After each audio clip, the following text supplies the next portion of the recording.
But your point is valid. You took an oath to the Constitution. Isn't it unconstitutional to say you cannot exercise your carrying license?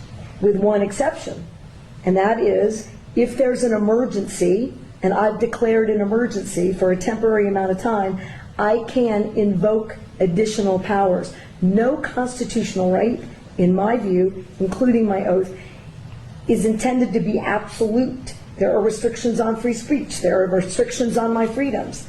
In this emergency, this 11-year-old and all these parents who have lost all these children, they deserve my attention to have the debate about whether or not in an emergency we can create a safer environment. Because what about their constitutional rights? I took an oath to uphold those too. And if we ignore this growing problem without being bold, I've said to every other New Mexican, your rights are subrogated to theirs. And they are not, in my view. Wait a minute, though. You're talking about crimes. There are already laws against the crimes, so how are their rights? I got it, but again, if I'm unsafe, who's standing up for that right?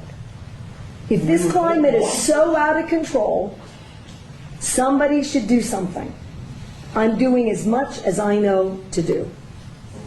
Madam Governor, Yep. do you really think that criminals are going to hear this message and not carry a gun in Albuquerque on the streets for 30 days?